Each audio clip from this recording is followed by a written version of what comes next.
Thank you, Mr. Speaker, and today I want to speak about the senseless killing of a good man as he was volunteering as an usher among family and friends in his place of worship.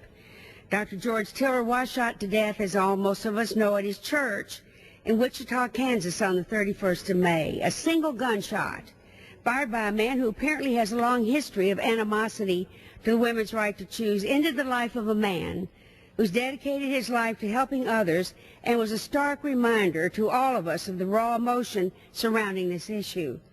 In the days since the arrest of the shooter, we have now heard reports that even more violence may be planned against doctors who believe in choice.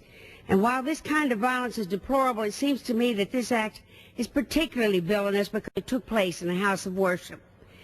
This church, a place where people come together to seek peace, safety, and protection, was in an instant transformed into a place of shocking, senseless violence.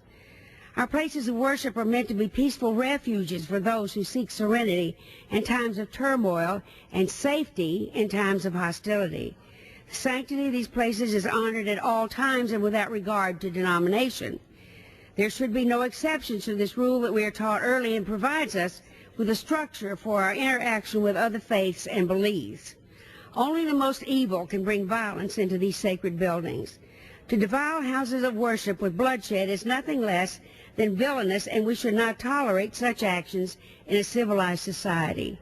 For millennia into the Middle Ages, our churches, synagogues, mosques, and others have been the center of communities, places of scholarship, proponents of peace and love among humankind. There is more to a place of worship than its physical presence. There's a sense of community and accord and safety where worshipers can share their faith. But when we look at our recent history, we've seen a disturbing rise in violence at churches that we have taken no note of in the House of Representatives. As mentioned, 68 persons have been shot, dead, or wounded, or assaulted in violence in religious institutions here in the United States. This is more than deplorable. Deepening the tragedy is the fact until now there has been no expression of outrage decrying violence in a place of worship. It shakes the foundations of our communities, our principles, and our nation. It is not a Christian issue or a Jewish issue or Islamic issue or any one faith. It's a test of what we as a society are willing to tolerate, and a reminder that some people in this nation do not respect the sanctity of a house of worship. The brutal killing of Dr. Tiller was the latest church killing. In March of 2009, Reverend Fred Winters was killed while at the pulpit by gunfire at the First Baptist Church in Illinois. Only after the gun malfunctioned, members of the congregation subdued the shooter to prevent further fatalities.